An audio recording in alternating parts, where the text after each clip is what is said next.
Attention, vous écoutez un programme audioactif. Oh, touching! Jack Miller nudging him wide as well. And the contact! Miller and Mir! Side to side! They bash into each other! The checkered flag is out! It's Zarco versus Martin for second, but the race winner tonight, no questions about it! A stunner from Fabio Quartararo to win, and the battle for second is close, but it goes to Zarco! Bonjour à tous et bienvenue dans un nouvel épisode de C'est qui en pôle. On est très heureux de vous retrouver dans cet épisode dans lequel on va parler commissaire de course et commissaire de piste. C'est donc pour ça que j'ai la chance de retrouver non pas une mais deux personnes que j'aime particulièrement. La première, elle commence à prendre racine ces derniers mois, c'est François que vous connaissez comme team manager de la RT72 mais qui a aussi une double casquette. Comment tu vas, François ? Eh ben bonjour tout le monde, j'espère que vous n'avez pas marre de moi parce que je vais encore parler un petit peu. Bah écoute, ça va, chaudement, il fait très chaud ici. Et avec nous, Audrey que vous connaissez, qu'on a reçu chez C'est qui en pôle en 2019. C'était Cyril qui avait eu la chance de te recevoir pareil pendant un week-end de World Superbike. C'est ça. Et que moi j'ai eu la chance de découvrir pendant les 23h60 parce que tu étais ma chef panoteuse. Comment tu vas, Audrey ? Bah écoute, bonjour tout le monde, ça va très bien, heureuse d'être ici et pour une autre casquette que j'ai dans le monde du sport méca. C'est quoi ta casquette ce week-end ? Parce que du coup, pour situer un petit peu, on est à Manicourt sur la manche du Superbike mondial, du coup pour la manche française. C'est ça. Bah écoute, je suis avec deux autres personnes, donc Thierry et Nicolas, on gère le site, enfin le groupe Facebook du GMT 94 pour les fans, donc le fan club. Et donc du coup, je m'occupe depuis quelques années ici de tout ce qui est accueil des membres. En pré-visite des box, je m'occupe aussi des pilotes, pour tout ce qui est dédicace. Et puis voilà, donc je m'occupe des membres en fait. Un week-end bien chargé, c'est ça. Qui n'est pas la casquette pour laquelle on te reçoit aujourd'hui, mais qui est tout aussi intéressante. Est-ce que François, tu peux nous dire toi pourquoi tu es là ? Parce que c'est ce qui nous intéresse particulièrement. Qu'est-ce que tu fais ce week-end sous ce cagnard ? Eh ben sous ce cagnard, je prends un grand plaisir à enfiler une combinaison complète de couleur orange pour assurer la sécurité des pilotes et des autres commissaires en piste. Donc sans Audrey cette fois, parce que oui, sans moi. Est-ce que vous pouvez nous expliquer un petit peu du coup comment vous vous connaissez du coup, parce que ça concerne ce rôle de commissaire. Alors moi, en fait, je suis chef de poste sur le circuit Bugatti. J'ai eu la chance de rencontrer notre cher Christophe, Dixit Ladrige, qui m'a fait connaître du coup François, et puis tout au final la team ART, sans y être forcément conscient. Mais voilà, Ladrige est arrivé du coup avec François, donc du coup après est arrivé avec Antonin, Mathéo, tous ceux que tu connais en fait, Loris.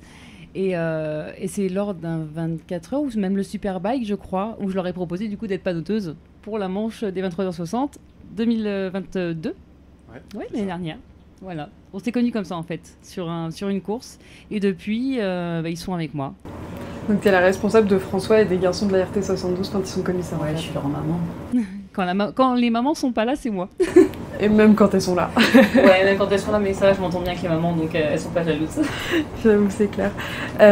François, est-ce que tu peux nous expliquer un petit peu, parce qu'Audrey nous dit qu'elle est chef de poste, toi t'es commissaire de piste, du coup, est-ce que tu peux nous expliquer, Audrey nous l'avait déjà expliqué, mais ça remonte à 2019, donc ouais. On a d'autres auditeurs, j'imagine, qui n'ont pas forcément entendu cet épisode, et qui savent pas forcément ce que c'est les commissaires de piste, à part les messieurs qui courent dans le gravier quand il y a une moto qui tombe. Eh ben, commissaire de piste, il y a pas mal de tâches à effectuer. Déjà, pour le faire, il faut être très motivé parce que ça commence tôt le matin, ça finit tard le soir. Et comme aujourd'hui, c'est sous la chaleur ou, comme il y a quelques semaines à Silverstone, sous la pluie. Donc, il faut savoir s'adapter. Mais mis à part ça, c'est un poste qui est très privilégié parce qu'on est en bord de piste. On assure la sécurité de nos collègues dans un premier temps et ensuite des pilotes en cas de chute. Alors ça va de la signalétique avec les drapeaux de différentes couleurs en fonction de la situation. Et ensuite il y a une autre partie qui s'appelle le track, les interventions. Et en fait, lors d'une chute, il faut aller relever la moto ou une personne va s'occuper du pilote pour savoir comment est-ce qu'il va, annoncer aux radios la situation, comment le pilote, si le pilote se relève, si le pilote reste à terre, etc. Donc il y a plein de petites tâches dans ce milieu-là. Et vous êtes en contact direct avec la direction de course ou c'est toi, Audrey, sur ton rôle de chef de poste du coup? Alors clairement, c'est moi qui ai la responsabilité. Maintenant, moi, toute personne qui est apte et qui veut apprendre, je laisse la radio volontiers. Les garçons ont tous touché à la radio dans mon poste. Je suis pas la chef de poste. Enfin, j'ai pas du tout. Voilà. S'il y a des responsabilités à prendre et si on doit taper sur quelqu'un, ça sera sur moi. Mais en tout cas, moi, tout le monde apprend et j'aime ça. En fait, j'aime partager ma passion et pour moi, ça en fait forcément partie. C'est très intéressant de savoir ce qui se passe dans la radio. Même quand c'est moi qui l'ai, les gars sont toujours au courant de ce qui se passe. J'entends les infos, mais je retranscris tout de suite parce que les gars sont comme tout le monde, ils sont fans d'un ou deux, trois pilotes. Et c'est vrai que c'est bien de savoir ce qui se passe autour de la piste quand on n'a pas les écrans pour le voir. C'est vrai que c'est sympa d'avoir les infos. Et voilà, je suis toujours moi la liaison entre mon équipe et la direction de course et la piste et la direction de course. Mais ça peut être moi comme n'importe qui d'autre. Ouais, du coup c'est toi qui fais la transmission des infos, mais du coup... En tant que chef de poste, ton rôle c'est de coordonner tes équipes ou est-ce que tu as des tâches en plus que celles qu'ont les garçons? Déjà, assiste au briefing, parce qu'on a un briefing sur en pré-course en fait, en pré-épreuve. Donc il faut savoir retranscrire ce briefing à toute son équipe. Et après, coordonner qui fait quoi. Qui part avec quoi, parce qu'on a plusieurs matériels. On a une barre pour relever les motos, on a un glisse-roue, après ça peut différencier sur différents circuits, mais en gros c'est ça. Et ce qui est important pour intervenir bien et rapidement, c'est de savoir qui part avec quoi avant chaque intervention.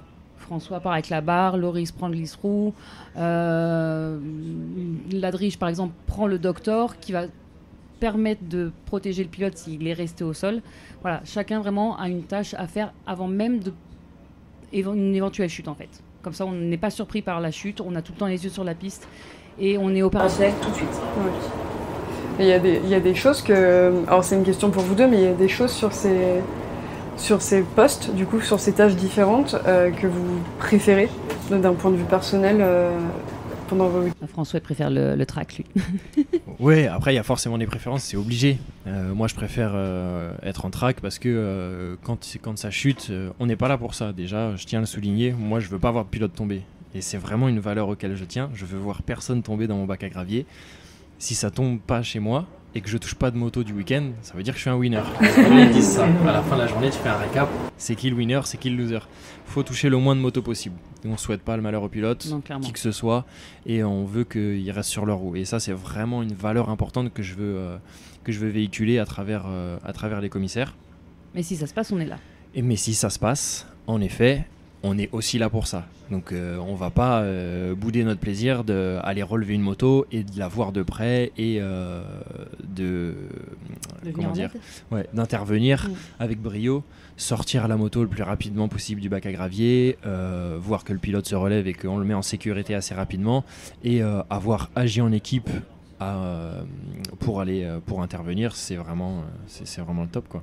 Il faut clairement agir vite et bien en fait. Bien parce que déjà ça nous fait agir vite. Enfin, les deux sont pas indissociables en fait. Si tu veux, au plus on va agir vite, au plus eux, les pilotes, et nous, on sera en sécurité.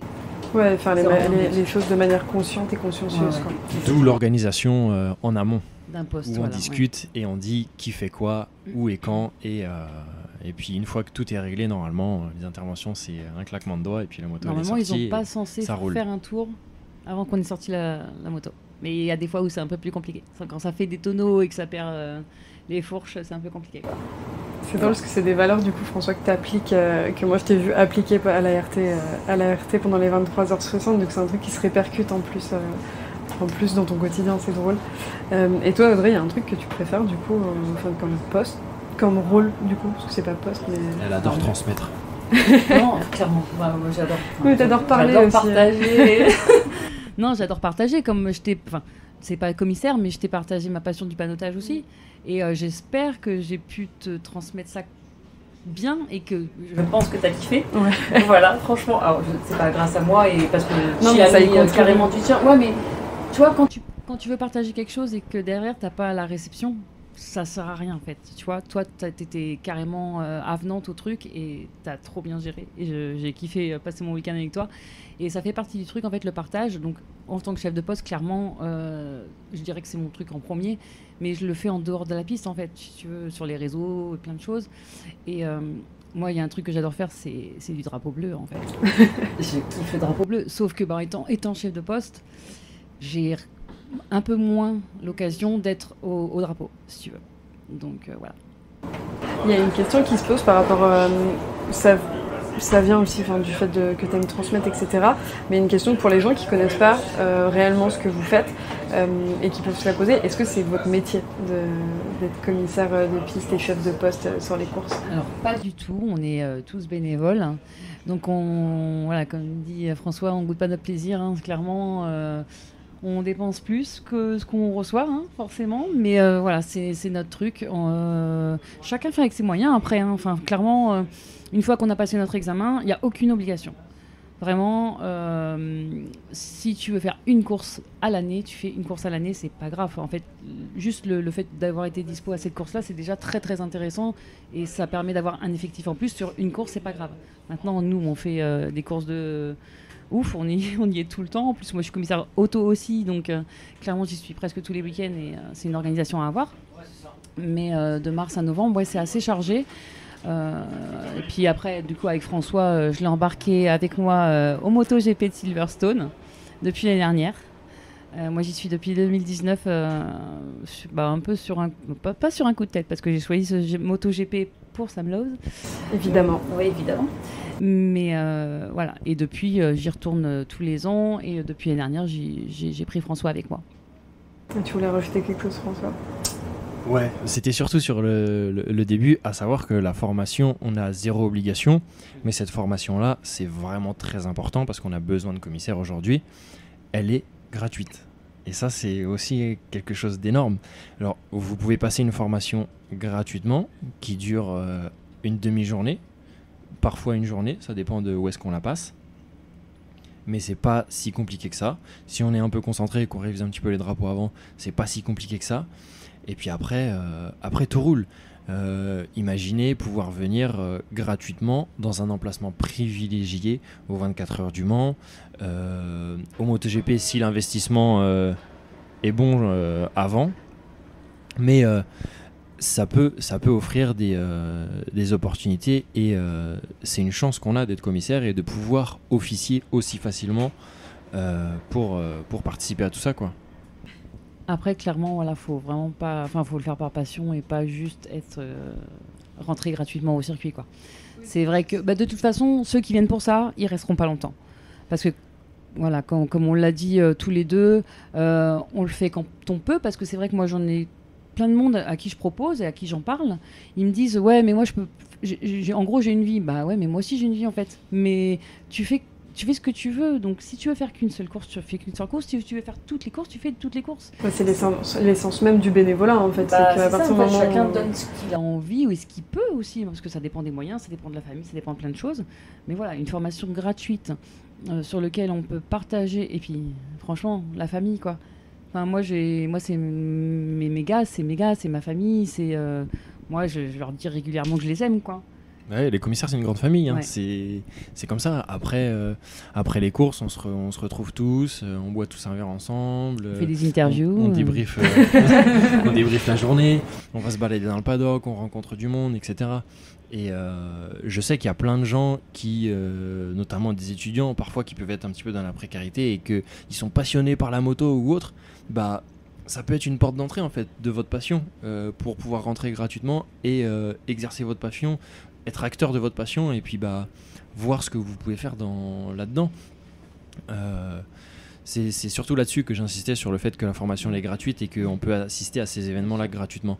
C'est si t'es passionné et que t'as pas les moyens de te payer une place à 90 € pour un week-end de MotoGP ou je sais pas combien pour les 24 heures du Mans, et ben ça c'est une porte d'entrée Et en plus, tu seras acteur du sport que t'aimes. Et c'est ça qu'il faut se dire. C'est ça qu'il faut transmettre aux gens. Et les gens, ils le savent pas, ça. Il faut que la FFM t'appelle, par contre, parce que t'es le meilleur commercial pour la formation. Et par rapport à cette formation, vous êtes tous les deux commissaires à l'international, du coup, puisque vous exercez à Silverstone. Quand Cyril t'a reçu en 2019, c'était ta première année à Silverstone, et t'en parlais... du coup, pas avec des étoiles dans les yeux parce qu'on te voyait pas, mais en tout cas, c'était ce qui en transpirait. Est-ce qu'il y a une différence avec le fait d'être commissaire à l'international? Est-ce qu'il faut passer un complément de formation? Est-ce qu'il y a des choses qui se diffèrent d'un pays à l'autre? Alors, il y a pas mal de choses qui peuvent être différentes sur telle ou même en France, hein, sur une telle ou telle épreuve, ça peut être différent, juste ça. Mais après, non, on est tous international, tous.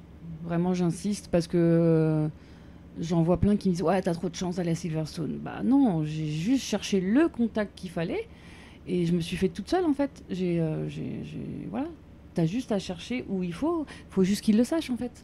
Les commissaires ne le savent pas forcément, mais en moto, parce que c'est différent de la voiture, mais en moto, tout le monde est international. Il suffit juste de faire sa demande, comme en France, hein, on demande à l'organisateur s'ils ont besoin de commissaires, bah là c'est exactement pareil. Okay. Voilà. Vraiment, c'est accessible, quoi. Après, tu as des circuits qui sont peut-être un peu plus fermés. Nous, par exemple, en France, pour un MotoGP, tu as une liste d'attente. Voilà. Sauf que moi, à Silverstone, ils m'ont dit oui tout de suite, quoi. Je dis c'est marrant parce qu'en France, on a plein de monde qui veulent s'inscrire sur les listes d'attente pour faire le MotoGP, etc. etc. Et à Silverstone, en France, par exemple, quand on veut s'inscrire pour le MotoGP, on est obligé de faire les 3 jours. Si t'es pas disponible les 3 jours, tu feras pas de MotoGP. Par contre, à Silverstone, quand on y était avec Audrey cette année, le vendredi, il y avait une équipe. Le samedi, on avait des renforts parce qu'il y avait des gens qui pouvaient pas venir le vendredi et eux, ils avaient un petit peu plus de place. Donc, d'un pays à un autre, ça diffère quand même sur la façon de s'organiser et aussi des fois les pratiques de commissaire en piste. Je vois par exemple en France, on fait pas de... on ne met jamais un pilote sur une civière. Interdiction de toucher au pilote. Interdiction en France. C'est on peut juste vraiment, un peu dégrafer la combi pour qu'il puisse quand même un peu respirer. Alors, il y a un truc qu'on peut faire mais que je ne fais jamais. C'est ouvrir la visière. Ouvrir la visière. Moi, je me l'interdis, quoi, parce qu'imagine, il y en a des visières qui sont super dures à ouvrir. Moi, je vois des fois la mienne sur ma propre moto, mon propre casque. Des fois, il faut que je force pour ouvrir. T'imagines, ah non, moi, c'est mort, quoi, j'y touche pas. Interdiction en France. Et par contre, en Silverstone, à Silverstone, on a une formation rapide tous les jours. On fait une practice tous les jours de... J'allais le dire en anglais, le scoop practice. Scoop practice. Scoop practice. Du coup, parce que c'est les commissaires. Alors, c'est pas le... En fait, si tu veux, c'est les premiers arrivés. Donc, ils vont... Eux, leur premier réflexe, c'est de prendre la tête. Et de bloquer la tête. C'est bizarre. Quand t'as pas l'habitude de le faire, que tu fais ça... Avec le casque, en plus, du coup. Ouais. Voilà. C'est un maintien-tête, en fait, ça s'appelle. Ouais. On fait le maintien-tête. Et en fait, c'est là qu'on appelle, donc, du coup, le médical. Et du coup, c'est nous qui les mettons sur la civière en fait. Et donc il y a tout un protocole de mots à dire. Attends, sur le côté, on remet sur le dos, on soulève. C'est marche. C'est vraiment un protocole que nous on n'a pas du tout l'habitude et ça nous a fait bizarre. D'ailleurs j'ai fait une vidéo de François en scoop practice. À Silverstone cette année, c'était assez sympa. T'as intérêt de maîtriser l'anglais quand même, si tu vas... Parce que ouais. C'est la discussion qu'on avait avec François en off, c'est que tu me disais qu'en France, il y avait des commissaires qui parlaient pas anglais. Ça peut quand même être... tu peux être vite bloqué, en fait, parce que les pilotes parlent tous anglais, voire des fois, ni l'un ni l'autre. Tu vas prendre Lopez en Moto 2, il y a eu un long moment où il parlait que espagnol. Alors, ça peut vite être bloquant dans ces situations. Ouais, c'est vrai que parler anglais, c'est un plus. Déjà, si tu veux officier à l'étranger, c'est un must, il faut parler anglais. Vraiment avoir des bases pour pouvoir se débrouiller et puis comprendre 2-3 choses. Et puis après, oui, en France, si tu exerces qu'en France, c'est un plus. De toute façon, dans tous les cas, les pilotes, ils savent très bien qu'ils vont avoir des commissaires en fonction de la nationalité où est-ce qu'ils roulent. Mais sur un championnat du monde, si tu parles anglais et que quasi tous les pilotes ils parlent anglais, donc pour collecter les premières informations, c'est bien d'avoir un bon niveau d'anglais. L'année dernière, on a eu la chute de Bradley Smith à notre virage. On était au virage 2. C'est l'année dernière? Oui, c'est l'année dernière. Et Bradley Smith, au départ, qui s'est fait percuter. Et on a eu la chance d'avoir Nathan, qui était donc un commissaire anglais que j'ai connu moi là-bas et que j'ai invité aux 24 heures avec nous en poste. Ah, mais c'est génial. Et Bradley était super content quand il avait un peu tout pété, la cheville, je sais plus quoi là. Et il était super content d'entendre quelqu'un parler anglais en fait, mais dans vraiment sa langue sans accent français chelou. Ouais. Il était super, il était rassuré en fait, voilà. Il était rassuré, il l'a dit à Nathan et c'est vrai que ça sert beaucoup quoi. Après, clairement, il n'y a pas besoin. Sur un promo sport, sur un France Superbike. Sur un 23h60. Sur un 23h60, il n'y a pas besoin de parler anglais. 23h60, les commissaires te parlent pas. T'as le temps de rentrer au box qui sont pas là. Oui, François, t'es allé à Silverstone. Du coup, c'est ta deuxième année cette année, il me semble. Ouais, deuxième année à Silverstone. Raconte comment ça s'est passé, comment tu l'as vécu, parce que Audrey, quand elle en parle, c'est Disneyland pour Audrey. Mais toi, ton ressenti, ton point de vue, Eh ben, pour moi, c'est le parc Astérix. C'est pas Disney. Non, c'est vraiment trop bien. C'est des expériences qui sont folles. Tu peux comparer le MotoGP, un événement MotoGP en Angleterre et en France. C'est deux choses qui sont totalement différentes à vivre. Tu rencontres des gens, d'autres personnes. Tu partages ta culture différemment. Tu exportes ta culture aussi parce que tu représentes la France et c'est aussi une fierté. T'as plein d'aspects positifs à ça et à voyager et puis à faire ce genre de voyage. Et puis cette année, ça s'est particulièrement bien passé. On n'a pas eu de... Tu as eu de la pluie. Pas eu de problème. Un peu samedi, ouais. Je pars en Angleterre. Ouais, c'est ça. Déjà, tu as eu de la chance, il y a une course Silverstone, c'est jamais sûr. Hein. Tu vois, je suis arrivée moi en 2019 là-bas. Il a fait super chaud, mais genre canicule comme là, tu vois. Et l'année d'avant, c'était annulé parce qu'il y avait trop de pluie. Donc vraiment, c'est aléatoire. Et ça peut être n'importe où, en fait, comme ça. Et moi, du coup, ça me fait penser à ça que tu dis qu'on a partagé nos cultures. C'est que la première année, quand je suis arrivée, je connaissais personne en fait. Quelques contacts sur Facebook, mais vraiment personne. Et je me suis pointée avec mes bris, mes bouteilles de rouge et tout ça, la boîte française qui vient partager son truc. Et ils ont kiffé en fait. T'avais mis ton béret et t'arrivais avec la baguette sur le bras quoi. C'est un peu ça. Non mais franchement, ils ont pas aimé trop le fromage, mais le vin, ouais. Ils sont maxi accueillants. D'ailleurs, le meilleur conseil que je peux vous donner, c'est arriver avec des fromages à pâte dure. Oui, ils préfèrent ça. Donc voilà. Mais ouais, si t'as des choses à partager et t'as envie de partager des choses avec eux, ils sont hyper accueillants. Et puis c'est hyper calme. Non, contrairement à la France. Il n'y a pas de camping bleu derrière. Non, maintenant il y a un couvre-feu, il y a un pitwalk, les gars ils font la queue derrière des barrières et tout quoi. Ah ouais, parce que tu vois, j'ai fait des grands prix ailleurs, c'était Espagne, Pays-Bas, France, il y a toujours un endroit où c'est le bordel et c'est le bordel quoi. Non mais ils sont super disciplinés et puis même les commissaires. Tu parles un petit peu fort, en fait, t'es un peu entre potes, tu parles un petit peu fort, c'est un petit éclat de rire. T'as la placière qui vient, qui dit chut. Oh okay, d'accord. Après, ça a servi que j'ai déjà, moi, mon premier contact quand je suis arrivée toute seule en 2019. Après, quand je suis revenue avec François et du coup avec Guillaume aussi, qui nous a rejoints aussi l'année dernière et encore cette année, c'est comme j'avais déjà, moi, fait un premier contact, j'en connaissais déjà pas mal et du coup, on a fait notre groupe par rapport à ça, en fait. Donc c'est vrai que François et Guillaume n'ont pas eu trop de mal à s'intégrer parce que moi j'avais déjà fait une première marche là-dessus en fait. Et puis François c'est pas compliqué pour s'intégrer. Non, François s'intègre bien, ça va. Il y a plus désagréable. Franchement ils parlent bien, Guillaume aussi, ils ont un anglais parfait tous les deux et franchement on se régale quoi. Ah bah c'est sûr que c'est pas Mathéo et Antonin à la RT qui disent good. The good is good, the bonbon est bon. Et Audrey, entre 2019 et maintenant, ton chef, pas du tout, ton poste a évolué puisque tu es devenue chef de poste. Est-ce que tu peux nous raconter un petit peu cette évolution et tu nous disais que toi, du coup, tu nous avais expliqué ce que tu faisais, mais est-ce que tu as eu l'occasion de le faire sur plein de courses? Qu'est-ce que tu as vu comme course depuis 2019? Est-ce que tu es allé voir, je sais pas, le TT, ce genre de truc Non. Alors TT en tant que commissaire, je suis... Alors clairement, aller les ramasser en vrac au fond du fossé, franchement, j'ai pas envie. En tant que spectatrice, pourquoi pas un jour? Franchement, ça à faire.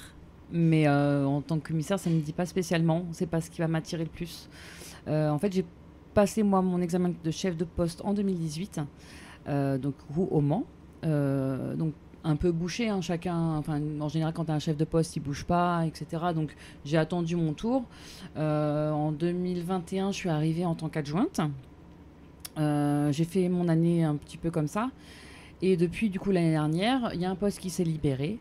Donc, du coup, je suis arrivée dans une équipe déjà existante, avec ma partie de l'équipe de l'ancienne équipe, du coup, qui a voulu me suivre. Et du coup, on n'a formé qu'une seule équipe. Et alors, c'était assez spécial de récupérer une équipe déjà en place, parce que ils se connaissent, ils ont leurs habitudes, ils avaient un ancien chef de poste. Et du coup, franchement, je suis trop fière d'eux. C'est un truc de fou, ça s'est super bien passé très très vite. Au débrief des 24 heures, clairement, j'en ai chialé parce que je leur ai dit, les gars, on a réussi à faire un truc en fait que je m'attendais pas aussi rapide. On m'a dit, t'inquiète pas. Ouais, je pleure tout le temps. Ouais, ça, c'est moi, je suis hyper sensible. Non, mais clairement, dis pas oui, toi. Je te vois. Qui plus est sur une épreuve de 24 heures, j'en ai des vidéos. Ouais, c'est dur. Franchement, c'est de la pression beaucoup. Là, j'arrive, j'ai pas une équipe en charge, mais deux en fait, pour en faire qu'une. Et si tu veux, il a fallu gérer un peu les personnalités de chacun, les deux groupes, pour en faire qu'un seul en fait. Et je pense que j'ai réussi, j'ai eu que des retours positifs. Après, clairement, s'il y a des négatifs, faut me le dire parce que clairement, ça fait avancer. Hein. On apprend de ses erreurs, donc voilà. J'ai eu des retours positifs de tout le monde. Et clairement, ce qu'on a fait, parce que c'est pas ma victoire, je pense que c'est la victoire de vraiment tout le monde, c'est d'avoir réussi à faire une seule équipe en fait. Et très rapidement, on m'a dit tu vas galérer, tu vas mettre 2 ans. Quand on récupère une équipe déjà existante, c'est un peu plus long à se mettre en place. Et franchement, je les kiffe tous quoi. Ouais, t'as réussi à créer une cohésion d'équipe qui te convient et qui fait que maintenant t'as des zozos qui veulent que tout le monde devienne commissaire de piste. Ouais, non mais il faut, après voilà, c'est un peu la rançon de la gloire, c'est qu'on est beaucoup du coup. Et du coup c'est bien, on a des grands postes, on a des grands virages. Donc j'ai pas mal de kilomètres à gérer, j'en fais des pas en un week-end. Mais sinon, non, c'est autre chose de gérer une grande équipe et une petite, quoi. Mais ça se fait. Et il y a une question que je voulais vous poser au début de cette interview, et en fait, avec l'émotion de vous recevoir, c'est un peu mélangé. Mais il y avait une question que je me posais, c'est forcément en fonction des événements, le déroulé du week-end change, j'imagine. Mais est-ce qu'il y a un peu un déroulé type, parce que tu as forcément les briefings le matin, les essais, est-ce qu'il y a des choses que nous on voit pas et qu'on ne sait pas, même en étant fan de moto, en étant fan de course et même en vous côtoyant, il y a des choses qui doivent, à part l'apéro des commissaires, tu vois.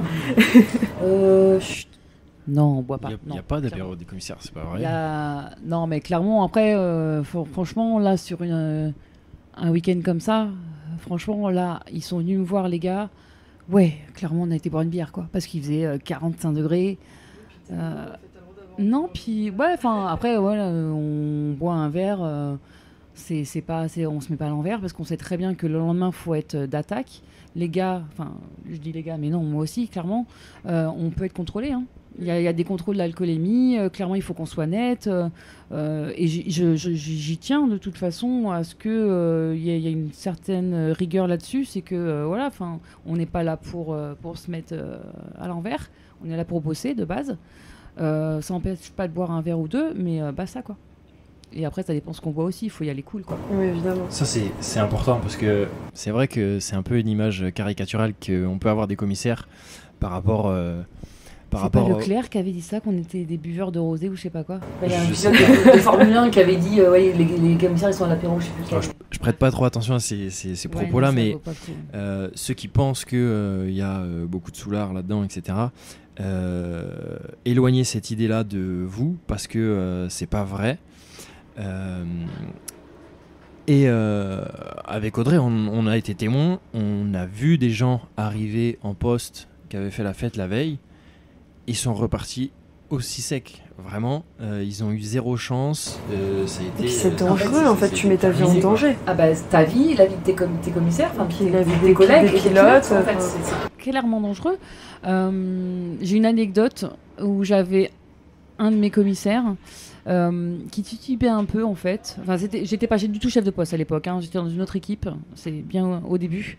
Et c'est vrai qu'on s'est demandé si vraiment la personne avait bu. Et en fait, non, elle était juste... C'est à cause de ses médicaments. Donc c'était un peu compliqué à cette époque-là, mais non, c'est vraiment à risque, quoi. Vraiment, on peut se prendre des motos dans les pieds, quoi. Enfin, pour pas dire dans la gueule, mais clairement. Et c'est pour ça qu'il y a une règle très importante que je rappelle à chaque briefing aussi, c'est que on ne quitte pas notre poste pour intervenir tant que la moto n'est pas arrêtée. Parce que là, une moto qui glisse, tu sais jamais jusqu'où elle va aller, tu sais pas si elle va raccrocher et partir en tonneau.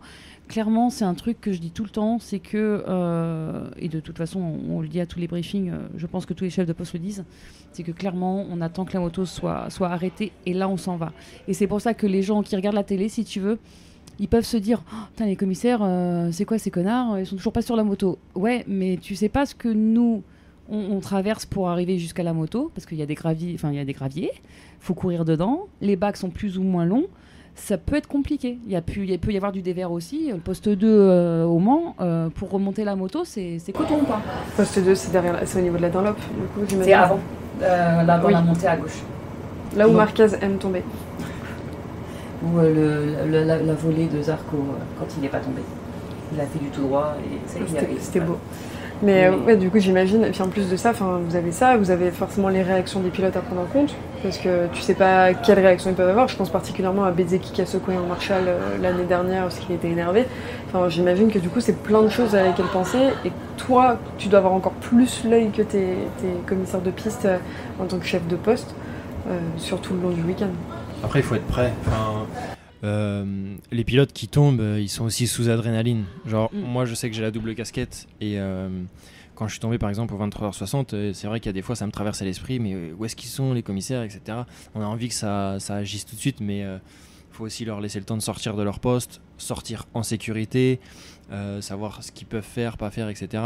Enfin, c'est quand même des procédures qui sont pas complexes, mais c'est des procédures qui se passent sous adrénaline. Donc c'est des décisions qui se prennent en un quart de seconde. Faut pas prendre n'importe quelle décision. Typiquement, le plus grand danger qu'on a, c'est les autres motos qui arrivent. Je pense à Zarco quand il était chez LCR. Le dernier Grand Prix à Valence, il a fait dos à la piste. Il y a, je sais plus qui est-ce qui est tombé, mais il y a une moto qui est tombée. Elle a glissé et ça l'a fauché. Il a fait un salto arrière direct. Mais imaginez si la moto avait rebondi. C'est catastrophique. Et en fait, il faut bien se mettre en tête que nous, quand on y va, on prend des risques. Et les risques, ils sont réels. Donc, il faut être faut être en pleine capacité de ses moyens. Et puis, il faut pouvoir prendre des décisions sous adrénaline assez rapides et être assez vif. Oui, de toute façon, tu sais que tu es sur un poste où il va falloir que ton cerveau il aille plus vite que tes jambes, quoi.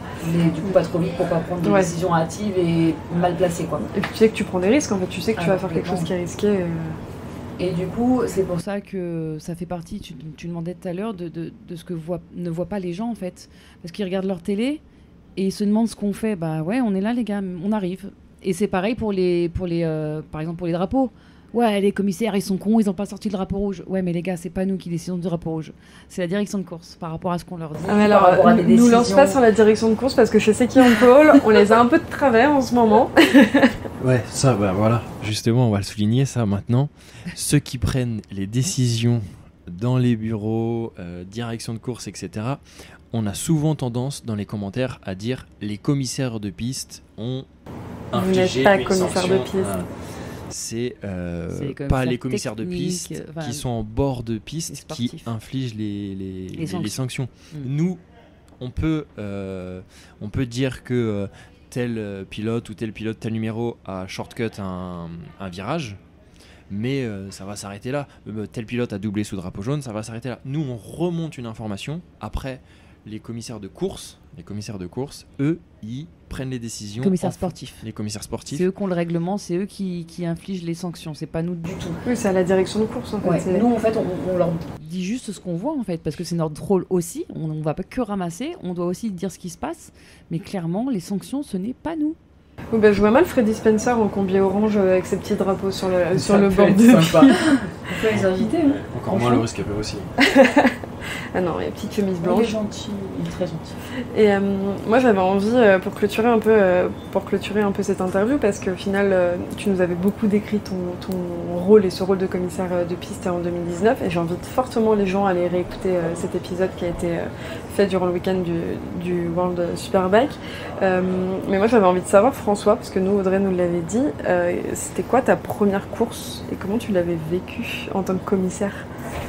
Alors c'est très marrant parce que en fait moi j'y suis allé tout seul. J'avais l'idée de faire ma réorientation en mécanique moto, mais j'y avais pas encore mis les pieds. Et puis je cherchais une porte d'entrée pour me faire des contacts dans la moto et puis faire quelque chose dans la moto, devenir actif quoi. Et donc j'ai fait ma formation tout seul. 15 jours après il y avait les 24 heures du Mans. Je suis allé aux 24 heures du Mans tout seul, j'ai pris une tente, une place, ma voiture. J'ai mis un hamac entre le grillage et un arbre, ma tente. Et puis je me suis pointé au poste avec des gens. Bonjour, je suis tout seul. Je m'appelle tout seul, bonjour tout le monde. Et puis voilà, j'ai kiffé mon aventure avec des gens que j'ai rencontrés sur place, etc. Et puis après il y a eu les vacances. Et juste après les vacances, pour Magny-Cours, pour le World SBK, ils cherchaient du monde. Et moi je dis allez vas-y j'y vais. J'y suis allé encore une fois tout seul. Et puis en baladant j'y suis allé pour le samedi et dimanche. Je suis arrivé le vendredi soir. Et le vendredi soir je cherchais mon affectation pour savoir où est-ce que j'allais en piste le lendemain. Et puis par hasard je suis tombé sur Ladrige. Et il m'a dit mais mec t'es tout seul, viens manger avec nous. Ça c'est Ladrige. C'est moi en homme en fait. Ce jour c'est mon frère. Franchement Ladrige c'est mon frère. Il est comme ça. Et puis Ladrige, voilà. Et il m'a un peu pris sous son aile, direct, dès le début. Et puis, j'étais pas en poste avec lui la journée, mais le soir, je rentrais, et puis j'allais voir les gars, je mangeais avec eux. Ils m'ont filé à manger, ils m'ont filé à boire. Moi, j'avais rien prévu, j'étais arrivé les mains dans les poches avec ma tente, et puis voilà, c'est tout, quoi. Et maintenant, il a une tente 6 places qui est 3 fois plus grande que ma caravane. Je te jure, quand il arrive, tu le vois, quoi. Oui, mais c'est parce qu'il veut que tout le monde devienne commissaire de piste, donc il prévoit le coup, quoi. J'ai une question un peu pour vous deux sur vos souvenirs de course et d'expérience en tant que commissaire de piste. Toi, Audrey, à l'époque, tu nous en avais parlé, peut-être qu'il y en a eu d'autres depuis. C'était quoi votre plus grosse intervention, celle qui vous a le plus marqué? À l'époque, toi, tu nous parlais de ton premier pilote inanimé dans le bac à gravier, quand tu nous en as parlé en 2019. Est-ce qu'il y a eu d'autres événements marquants pour vous, pas forcément négatifs, mais qui vous restent quand on vous pose la question? Alors, je pense que tu parle d'Adrien Prota, j'y étais pas. En fait, j'étais au pesant de sommet. Attends, c'était Paul, Sam? Ah, Paul Mazot. Ouais, voilà. Oui, à Carole, qui est devenu un ami entre-temps, voilà. Oui, Paul. Depuis, écoute, non, je pense que j'ai pris peut-être un peu du recul. Clairement, tenir une bâche pour cacher le pilote qui est au sol des spectateurs, ça m'intéresse pas. Je veux le faire le moins possible, et si je le fais jamais, c'est encore mieux. Je l'ai fait il y a pas longtemps en voiture. Parce qu'en fait, les gens sont... alors je sais pas si c'est l'effet réseaux sociaux, mais ils se rendent pas compte qu'ils sont en train de filmer un mec qui est au sol en fait. Tu sais pas dans quel état il est. Clairement, ils sont pas avec nous en bord de piste. Tu sais pas dans quel état ils sont. Et arrêtez en fait. Arrêtez. C'est marrant de filmer une chute, mais si le mec il reste au sol en fait, arrêtez quoi. Enfin, c'est qui est tombé? Bagnaia. T'as vu, je sais pas si vous avez vu la réaction des commissaires, mais ils se sont tous mis les bras sur les uns sur les autres pour cacher Pecco. Et il y a un geste, moi, qui m'a touchée, c'est qu'ils ont tous levé le pouce en l'air pour dire c'est bon, il va bien, les gars, quoi. Et je me dis, ça rassure des téléspectateurs qui ne voyaient pas spécialement, ça rassure le public sans qu'ils aient à regarder ou à filmer quoi que ce soit, et ça rassure la famille qui voit aussi les images en direct. Parce que dans les box, on voit ce qui se passe à la télé, en fait. Donc du coup, ça a rassuré tout le monde, et c'est énorme, mais franchement, arrêtez de filmer, quoi. Arrêtez. Ouais, ça, on s'en passe. Et arrêter de rediffuser 15 fois des chutes, ça peut être pas mal. Ouais, après, ça peut... Pour eux, si tu veux, c'est bénéfique parce que ça peut leur apprendre de leurs erreurs, etc. Mais pour nous, ça nous apporte rien. Ça sert à rien. Mais du coup, ça répond pas à ma question. Quel était ton souvenir le plus marquant dans tes courses ces dernières années? Ça commence à faire pour toi? Parce que ça fait déjà 6 ans, en 2019, il me semble. Non, j'ai commencé en 2014 sur Carole et au moins en 2016, donc c'est un peu plus que ça. Après, ça va faire 10 ans l'année prochaine, déjà. Un fait marquant. Si, j'ai eu encore j'ai eu un gars il y a pas longtemps, il y a quelques années déjà, sur un Classic Days où c'était en moto, donc c'est les petites mamies, les mamies moto. Et pareil, le mec conscient au sol, mais il avait du mal à respirer, donc je lui ai ouvert sa combi et on a tenu la bâche blanche. Mais il va bien, clairement. Mais c'est pas top de vivre ça en fait. Ouais, après, on a une cellule clairement psychologique derrière. Il y a des décès sur piste, faut pas se le cacher, aussi bien en compétition qu'en roulage, et on est accompagné derrière, quoi. Et ça, c'est une bonne chose. Si on ressent le besoin. Et ça fait partie des choses qu'on sait pas, tu vois. C'est bête, mais sur des événements comme c'est con, mais Simone Chelly, du Pasquier, etc. Tu te dis comment les commissaires ils rentrent chez eux derrière, quoi. Et toi, François, du coup, pas forcément négatif, mais un événement qui t'a marqué dans ce début de carrière de commissaire de piste. C'est vrai que je parle que de négatif. T'as le droit, si c'est négatif, ça marche aussi. J'en ai deux. Je commence par le négatif, comme ça après c'est fait. C'était dans ma première année de commissaire en 2021. C'était ici même à Manicourt. C'était sur la chute de Jules Cluzel en course 2. C'était triple chute et moi je suis intervenu dessus. Donc c'était impressionnant. Pour une première grosse intervention, c'était très impressionnant. Et c'est vrai qu'après ça tourne un peu dans la tête, mais après ça fait partie malheureusement ça fait partie des trucs, donc faut être prêt, et puis après on prend du recul, et puis quand les nouvelles sont bonnes derrière, on arrive à relativiser plus facilement. Donc j'ai jamais eu pire que ça, donc je touche du bois, j'espère que ça n'arrivera pas pire. Et après, en bon souvenir, c'était cette année, parce que dans le monde de la moto, on a aussi des copains.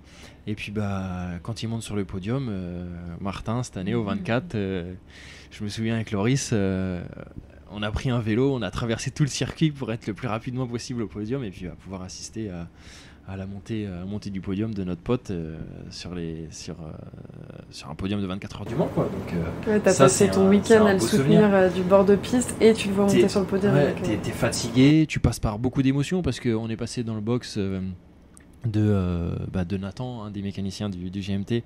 Eux, ils ont eu une casse moteur, donc dans la nuit, nous on le soutenait, donc dans la nuit on a eu un down, et du coup on s'est dit putain, c'est relou, quoi. On voulait mieux pour lui, et puis après à la fin de la course, un up, parce qu'on voit que Martin, avec son équipe, ils tiennent la position, donc on est aussi admiratif de tout ça, quoi. Donc c'est un kiff, quoi, de vivre les courses vraiment de l'intérieur, quoi. Ça me rappelle une course récente, les montagnes russes en termes d'émotion. Une course d'endurance, bizarrement. Je crois, un peu pour les 24 heures, un truc comme ça, c'est ça. Je m'en souviens plus. Non, c'est dur. Franchement, c'est émotionnellement que tu sois au final, parce que du coup, je peux vivre les deux, que tu sois dans un team ou en bord de piste. Bon, clairement dans le team, cette année, 23h60. Bref, j'ai beaucoup pleuré encore une fois. Mais non, c'est beaucoup d'émotions. On a du mal, clairement, des fois à remonter après un week-end intense. C'est dur de rentrer à la maison. C'est dur de quitter tout le monde. Et là, ça va être dur. On a la bonne trêve hivernale qu'on n'aime pas.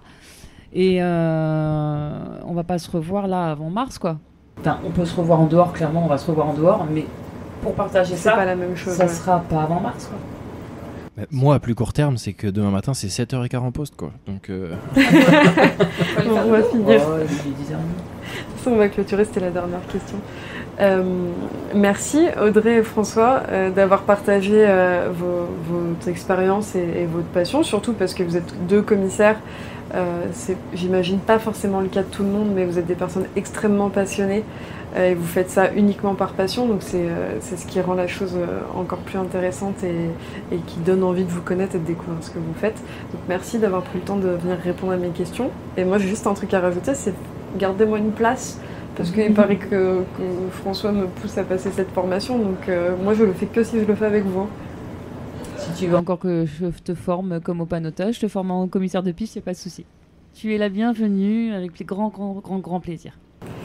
Merci beaucoup. J'ai des vues assidues, donc je te veux encore avec moi. Allez dire à Audrey sur les réseaux de me garder avec elle dans ce cas-là. Voilà, ce qu'il faut retenir, c'est que clairement, il y a beaucoup de positifs, beaucoup de négatifs, mais qu'on en sort forcément grandi et qu'il faut faire ça par passion et surtout, il ne faut pas l'oublier. Parce que si tu l'oublies, tu arrêteras et tu seras même aigri avant d'arrêter et ça ne donnera pas envie aux autres de continuer.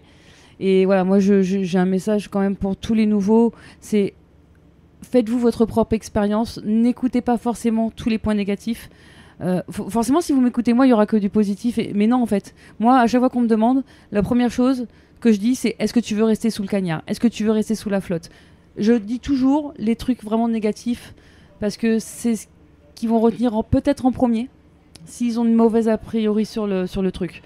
Maintenant, clairement, faut kiffer, faut garder la passion et la pluie, on s'en fout, le soleil, on s'en fout, quoi. Et puis la passion, ça se transmet.